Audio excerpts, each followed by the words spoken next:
Hi, thank you. Thank you for coming, and thanks for coming on what I know is a very busy day for you, and really for all of us in our various locations.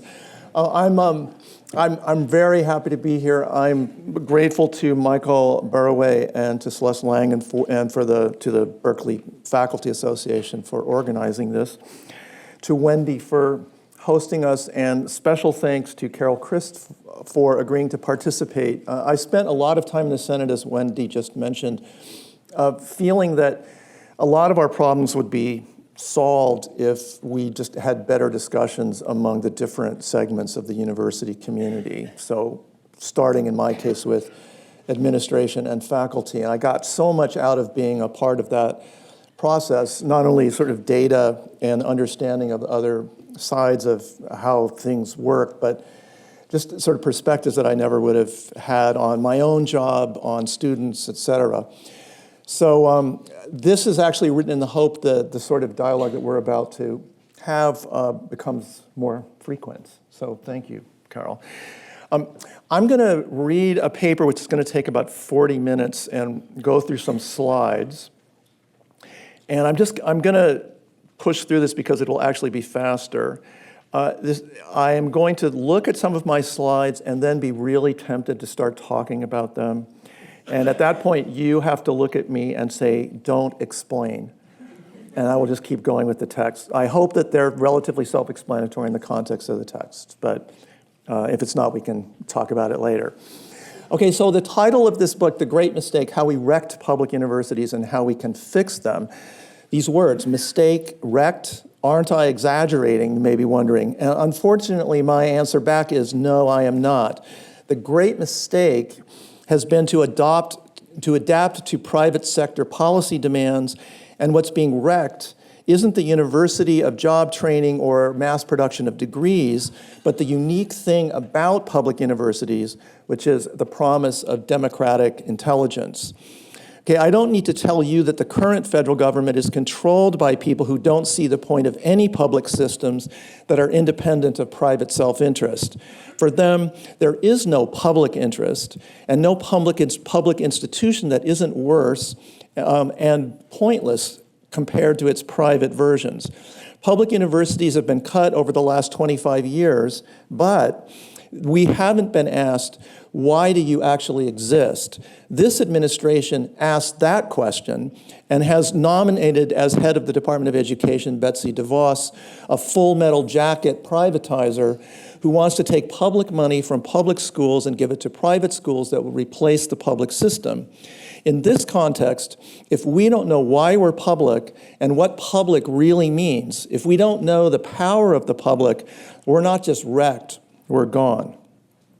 The private good framework has been seductive because it says to public university faculty, especially at a spectacular place like Berkeley, that if you withdraw from some of the social demands and the public sector politics about inclusion and equality, you'll be okay. Sometimes we in the universities may think, well, shifting to tuition may not be so great for a lot of students, but it's okay for me. It's okay for my seminars, my labs, my research center. This belief is not correct. Though we have been taught otherwise, research greatness depends on the public mission. They're not in tension. My claim in the book is that the quasi-private funding model public universities now use doesn't work intellectually and it doesn't work financially. It's broken. The splitting of intellectual greatness from the democratic mission is the great mistake. Restoring our public good ambitions will enable public good funding structures, which in turn will be the only thing that will restore the public university's economic vitality. Okay, so I want to start with a recital about the public. Public is about the egalitarian full development of the entire society. It is the permanent rejection of the rule of elites, which is why most elites generally do want to curtail it or gut it. The public university is the open window to the future we want. And by we, I mean, again, not political elites, but we, the full society, including academics. Historically, we know that the university has always been meant to be America's honest living.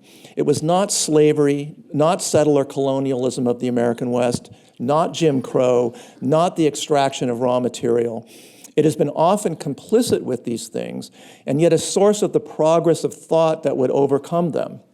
The university represents the possibility of creation via our laboriously developed genius, acquired in large part through our colleges and universities. The university enables a genius that we take from no one else, but that we create ourselves. We often, again, fail at this, and yet we endlessly work on this. The public mission has some requirements, and here's one description of them. So long as the poor have anything like an equal chance with the rich of developing their intellectual power, we have little to fear from an aristocracy of wealth. But let wealth alone have the highest intellectual training. Let the poor as a class be shut out from the schools of generous culture. And we must either consign the control of all intellectual and political life to the hands of the rich, or else have a constant scene of turbulence, bitter chaos, and hatred would be inevitable. The speaker was James B. Angel. The place was the University of Michigan. The year was 1879. This was 2 years after a brokered presidential election ended racial reconstruction in the South. It was 14 years after the end of the Civil War. When Angel spoke of turbulence, when he spoke of hatred, he knew what he was talking about.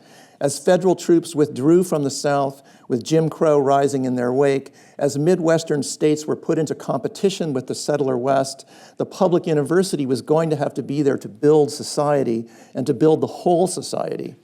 Angel demanded tax-based support for the university and showed how little it would cost each citizen.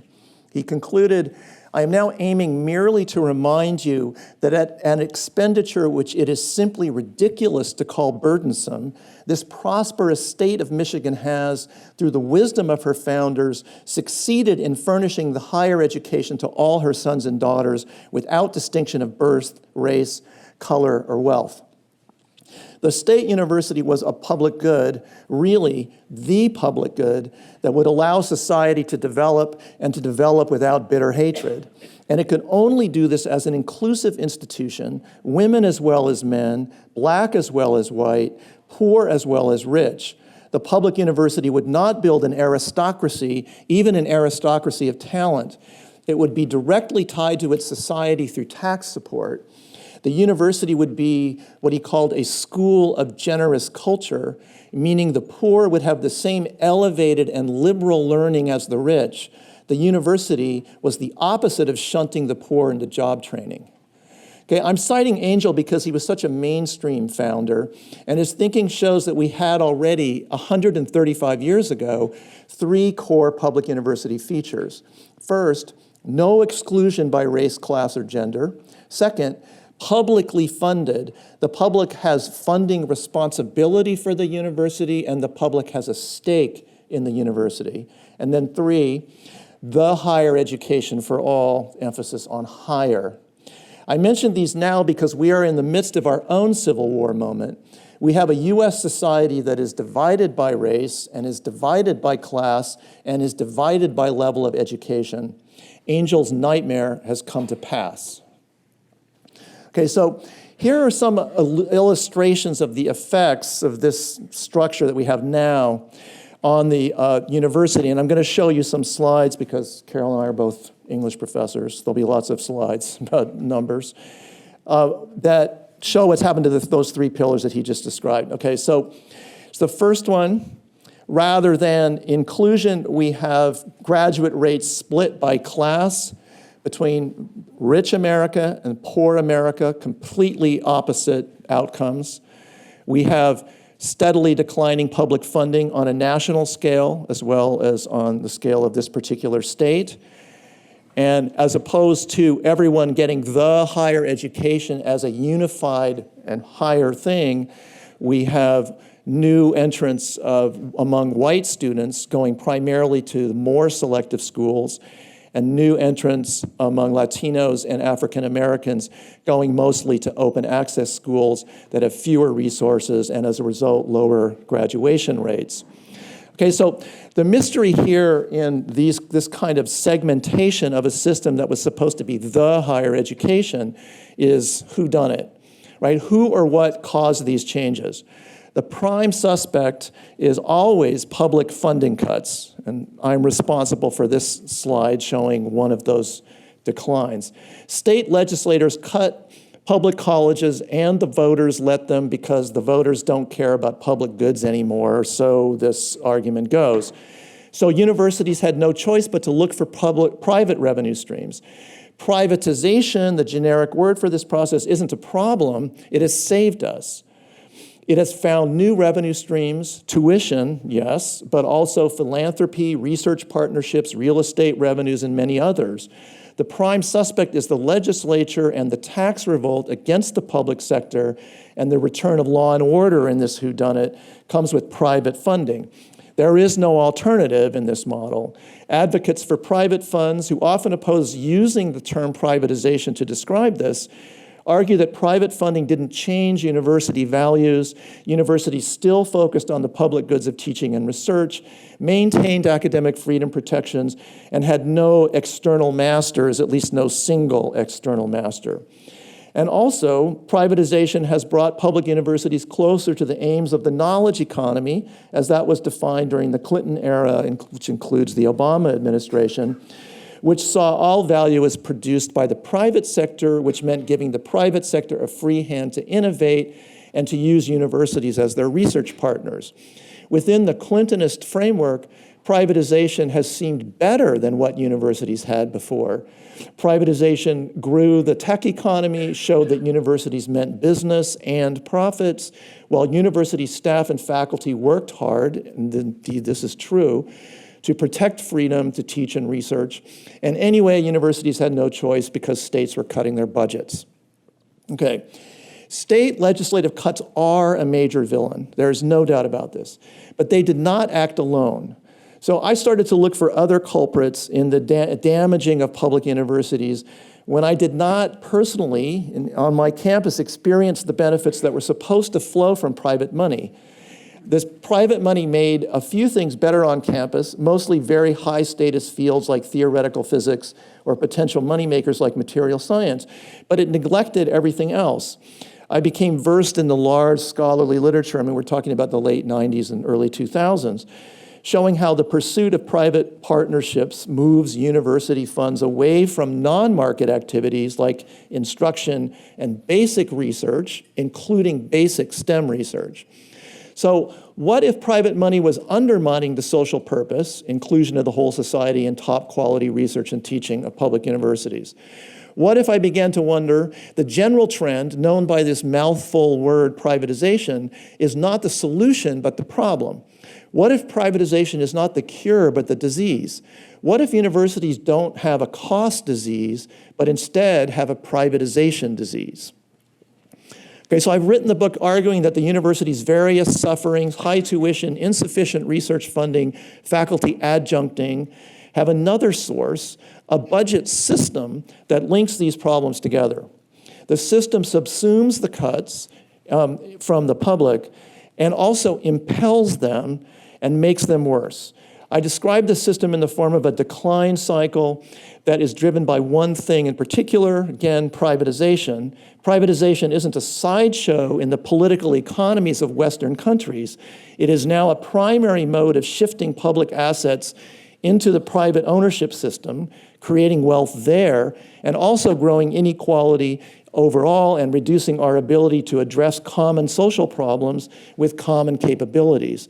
So the book is about the how of privatization, how it actually has its effects. Okay, just before I get going on that, there's a brief summary of this term.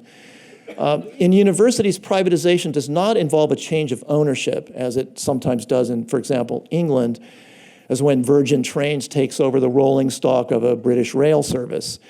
It is a complex process that I discuss in 5 dimensions. Shifts in educational costs from society to private individuals like students.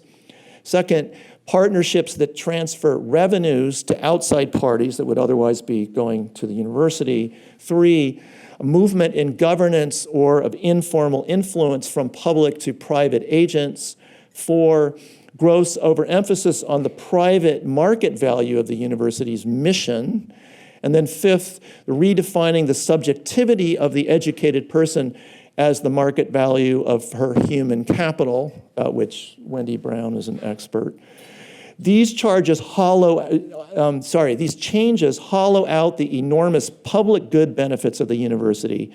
They change the metabolism of the place. This state of public universities that I call halfway privatization, we are still getting lots of public funds, assumes that private sector management always increases efficiency. It also assumes that market activities always increase revenues. As generalizations, these assumptions are false, but they are pervasive and they sap the university's pride and confidence in the public sector methods, values, and goals that actually built us in the first place. Okay, so let's look at the devolutionary cycle as it privatizes, and there it is in all its beauty. Okay, if I even turn towards that, that's where you say, don't explain. All right, so first, starting at the upper right, universities responded to the power of tech and markets by retreating from the full-scale version of their public good status. We stopped saying, we offer top quality for everybody. We stopped saying the public university is about really good higher learning for the entire population in diverse institutions of equivalent quality, even if they're dissimilar in their structure, et cetera. We accepted the conservative claim that the free market economy is more efficient and more fair than the public sphere, and played up our service to private interests. For example, we stressed that college graduates have higher salaries than high school graduates. That is a private market good, a higher salary, but it's one of about 6 types of goods that the university offers society. But it's virtually all that we talk about now. We ignore in this process the non-market value, the indirect value, the social value that universities produce. So we helped people lose sight of the general contribution of the university to the whole society, very much including non-college members of that society. In the process, we made about 2/3 of the university's total value invisible, and here I'm using Walter McMahon's calculations of the non-market side of the total value. This was also a political blunder because people don't want to spend public money on private goods. The university is all about you, so go pay for it yourself. That's where this leads. Okay, second, that's all we see. The whale sees the total value of the university, we see the top. So, 2, given their assumption that public goods were terminal, universities focused time and money, hearts and minds on finding bigger and better private revenues. Institutional resources moved towards growing and managing these private revenues on a range of complex projects from research to real estate. Outside sponsors of research had come to universities because that's where the great researchers are, but also because that's where the research discounts are.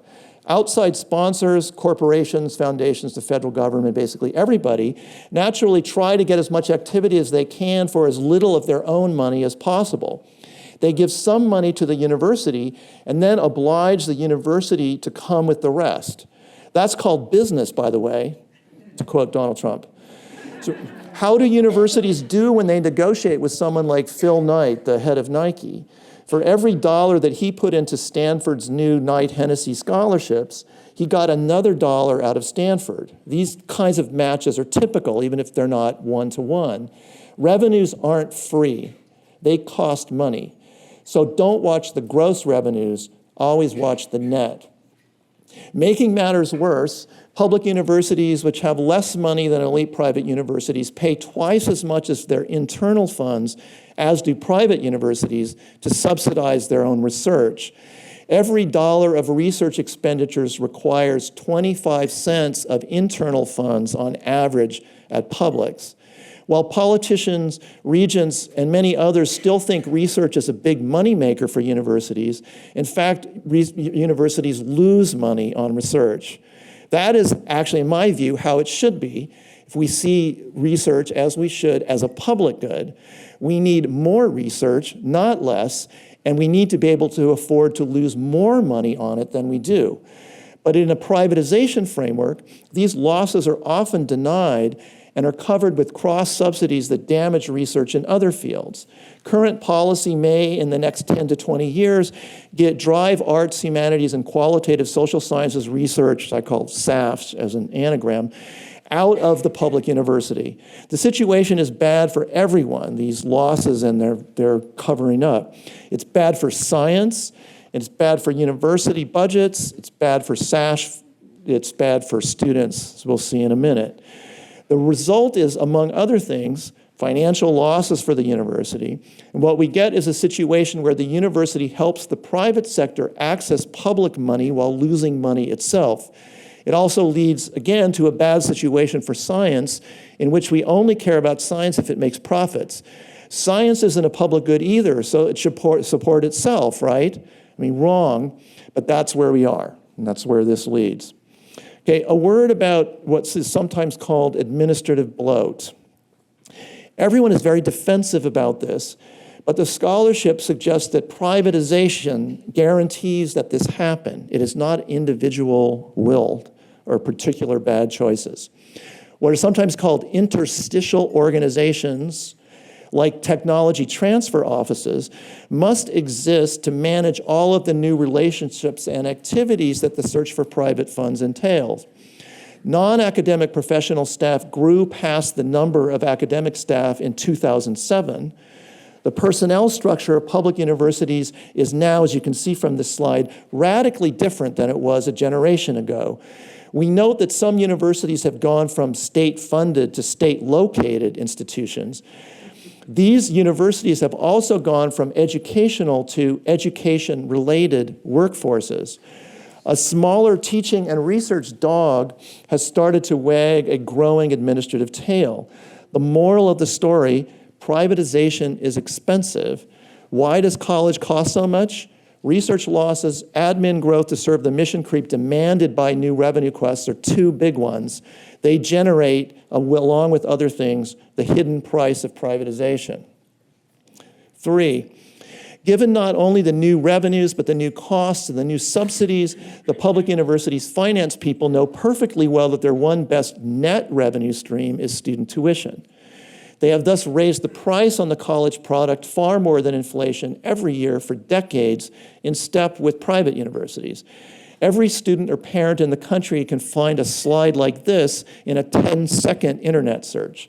Universities often talk about alternative revenue streams, bond sales, real estate development, philanthropy, tech-based operating efficiencies.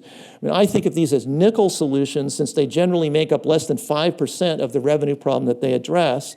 The real exception to this nickel rule is student tuition. Over decades, the university's first reflex for covering costs, visible or hidden, is a tuition hike, logically, but also destructively. 4, this stage now cuts to public funding seems to be out of order, because we've been told state cuts cause tuition hikes. But people have been watching the tuition hike process for years, especially state governors and state legislatures.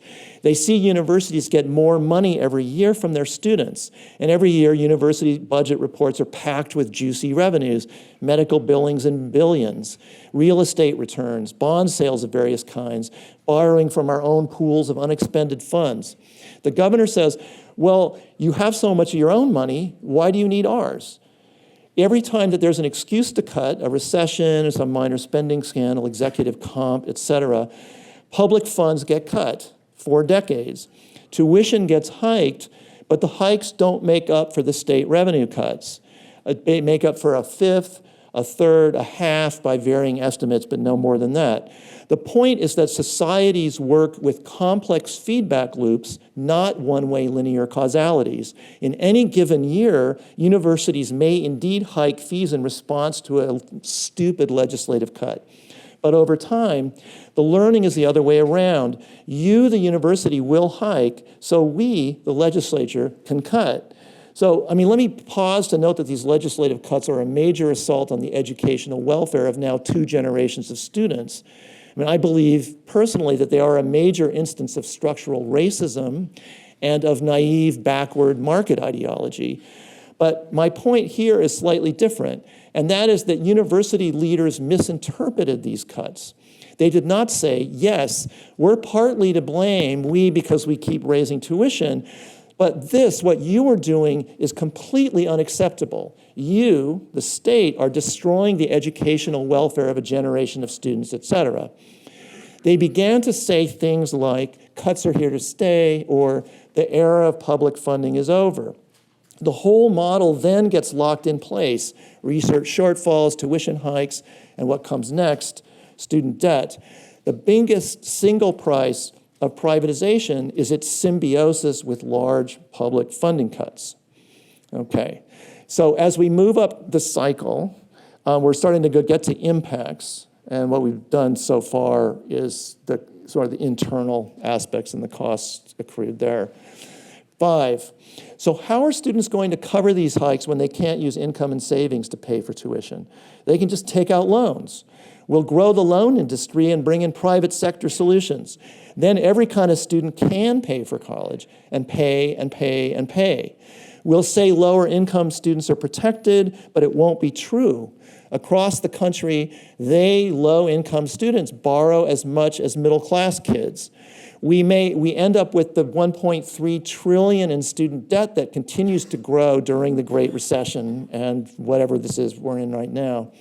Student debt growth is recession-proof. It's a great business for banks, though not obviously for students or for colleges, and it's still growing. We are sustaining even the fragile access that we have now with mountains of debt piled on the society's most vulnerable people who are just starting out and whose futures are changed because of it. Public universities share the blame with high-cost privates of changing college graduation from a launching pad into a liability. 6, finally, in the early 2010s, state legislatures started to freeze tuition hikes and close that money spigot. This has caused an endless fixation on finding efficiencies, which for some reason never means going to faculty and staff to ask for internal help in redesigning whole work processes, and always means hiring consultants and third-party vendors. Sometimes this leads to outsourcing support functions, and often it means offloading parts of the core function of instruction. One example was San Jose State turning some remedial courses over to the MOOC company Udacity in 2013. Adoption of EdTech was driven not by educational value. The learning studies came after adoption, and they showed MOOCs to be worse than face-to-face. So research that my group did. Adoption was driven instead by the privatization model in which entrepreneurs do even core university practices better than public universities do, apparently.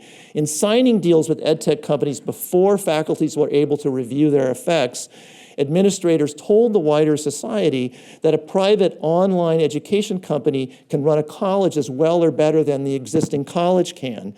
Why do we need Danza Community College when we have Coursera? Why do we need the Hegel course when we have Wikipedia? Which is a real gubernatorial question.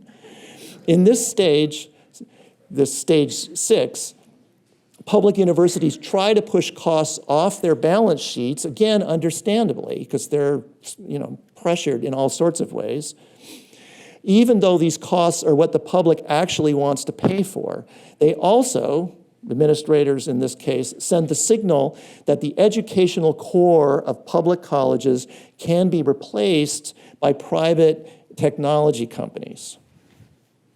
7, since our new half-privatized system, education if you can pay for it, doesn't work as advertised, overall attainment doesn't go up, but down. The US was first in global attainment in the 1960s. Now it's 12th or 16th, depending on how you measure, in what is supposed to be the world's leading knowledge society.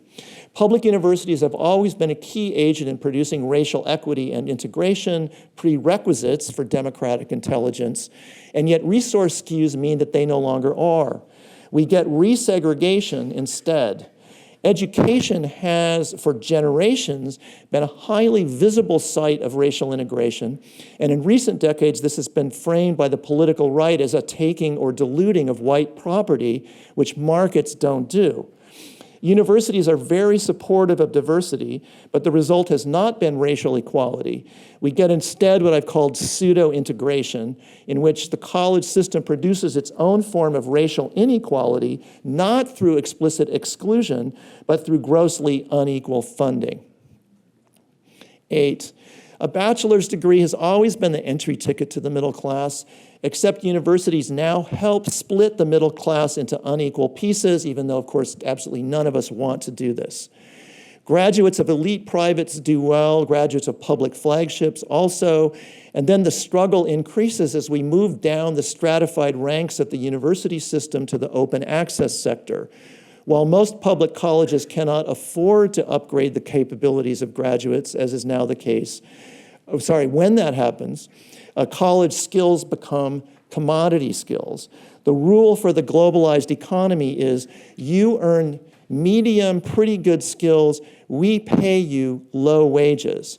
The problem was brought home to the Silicon Valley heartland this year when UC San Francisco started to outsource exactly the IT jobs that the university prides itself on preparing its graduates for.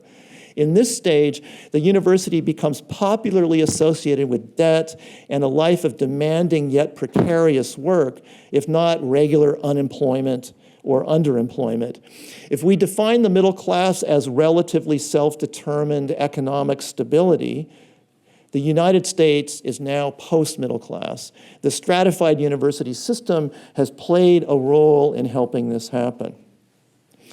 So together we've made a series of interpretive mistakes about the large social and economic trends that favor markets, favor techno-solutionism, and favor various forms of whitelash. But the power of these trends is no excuse for misinterpreting them as inevitable or unopposable and then adapting to them. At the end of it, we've lowered the value of public universities to society and to their graduates while destabilizing its finances, precaricizing its faculty, and undermining funding for research. The great mistake is to forget that the public university is the foundation of the US version of the democratization of intelligence. What we've wrecked is the financial institutional basis to deliver this. The public university system is delivering inequality now. It is complicit in the decline of its own constituency, and this is what must be brought to a stop, which we're going to do in the last 5 minutes. Okay. So here's the good news. The good news is that we can stop it. Are you ready for stuff? Did I completely destroy your hope in the future? I'm sorry. So I'm trying to, yeah. All right, thank you, Len. Okay, the good news is that we can stop it by starting with a better interpretation of the trends that push us. Okay, that's really where this is the first step. There's a lot to say about the political battles and how hard it all is and how terrible it's going to be to actually win some of these battles. I'm happy to talk about that later. But I just want to say here that over time, a better interpretation, always the better interpretation, creates a new ethos in the society, which will enable a new paradigm to be put in place, which in turn generates new policies to support that paradigm and the ethos that people demand. So the book's second cycle, I claim, is the better interpretation. We're not going to go all the way through this. I'm just going to do a few highlights, and then we'll stop and go on to the conversation. Okay, I'm going to start with the part of the cycle that is most visible to the general public, and that is the undergraduate students. So I'm looking at 6 here. Universities rebuild educational core for creative capabilities. Cut-rate public education, including the misuse of edtech, offers mass education for an individualized economy. New stage 6 is creativity learning for all. Okay, this is the next step beyond mastery learning. There's 12 steps of this that I talk about in the book. The basic idea is that over the past 2 generations, we have seen the culture and the high end of the economy shift their official demand from do what you're told to do to tell yourself what to do. Our students need to know all the ways that there are to do this, not just to be good cognitive capitalists, but to have more real control over their lives. Creativity was seen as a public good and not as an economic good in national reports in the mid-20th century. In one account, the university must, quote, reflect two characteristic facets of democracy. The one, its creativity, sprung from the self-trust of its members.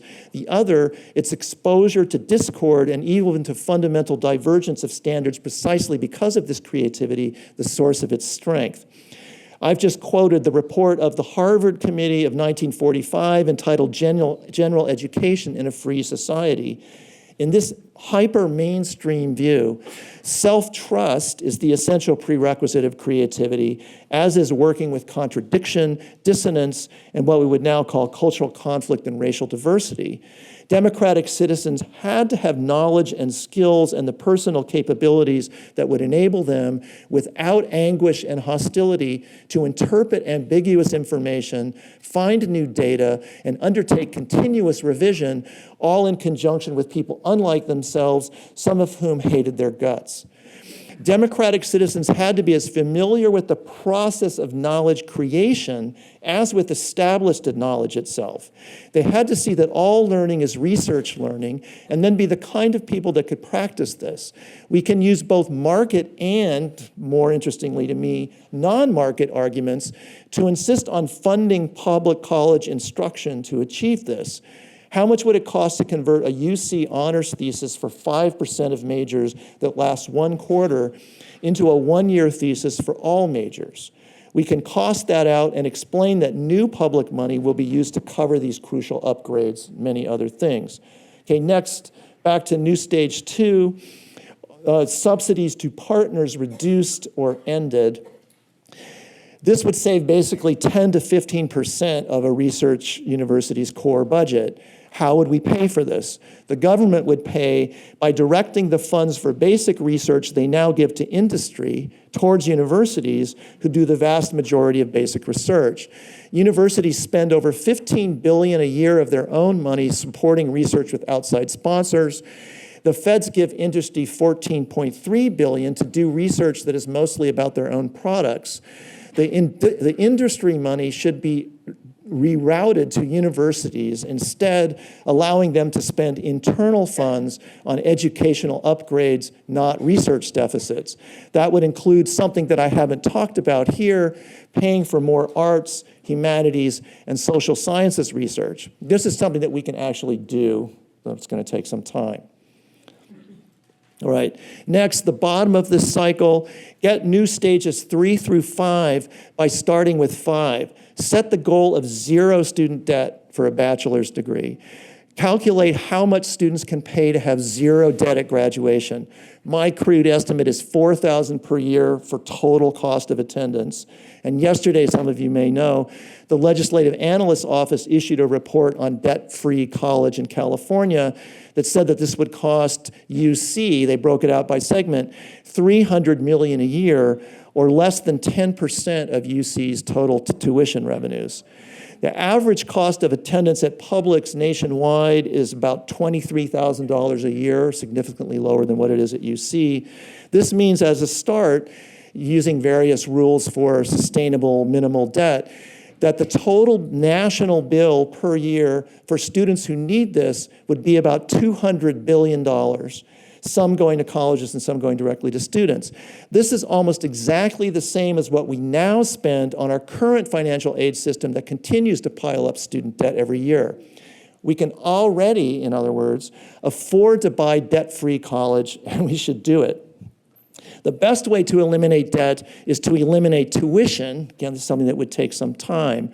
In California, the group Reclaim California Higher Education has calculated what would happen, disclosure, I'm one of the authors of this report, if we did the following: eliminated all tuition at UC, CSU, and the community colleges, we're talking about all 3 segments, and then replaced all the lost tuition with state money.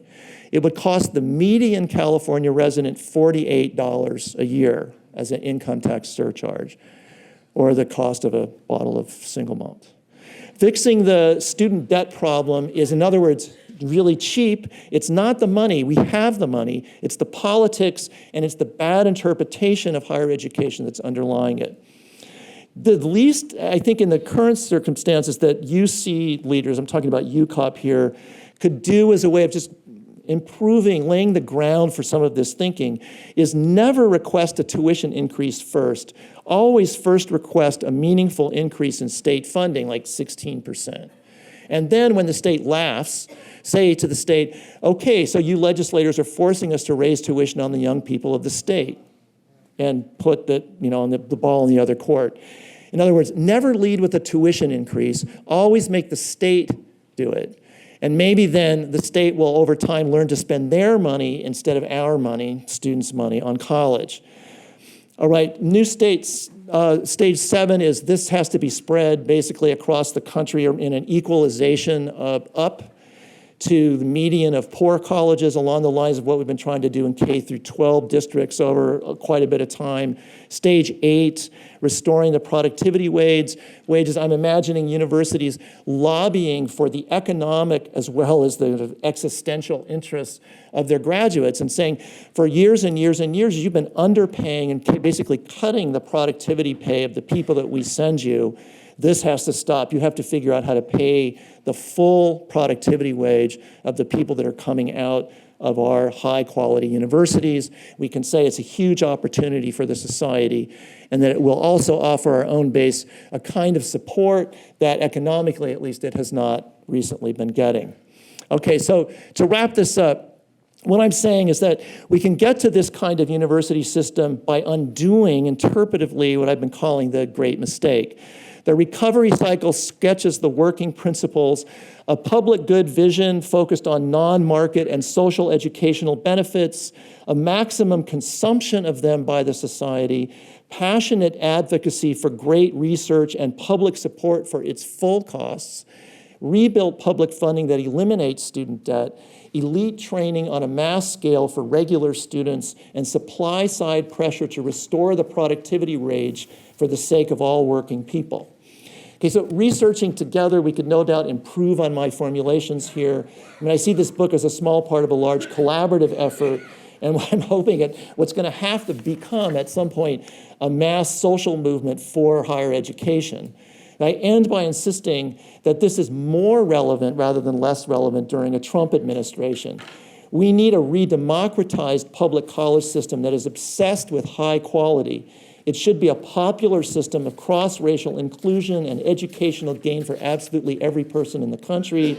It must include working class people, including alienated working class whites, and function as an entitlement for non-college people as well. So I would remind us here in closing about Donald J. Trump. He has made enormous promises to his base. He has to deliver on them. He promised to make America great again. He promised to make the American economy great again. He promised to make the economy great again for people who do not have a college degree. He can only do this if he properly funds the entire public university system that does so much of the heavy lifting, and has to do this in red state areas. We need to set the standards in the university and frame the debate from the university to rebuild the public system that Republicans need to work as much as Democrats do. So my sense of this is we do in our daily work, and we now have to, on the policy level, live up to our idealization of the public university. And we must, politically as well as economically. As we must build equal justice for all, so we must build equal education for all. And I believe that we will. There are no guarantees in the recovery cycle that I've outlined here, except for one. It will work a lot better for everyone than what we are doing now. Thanks.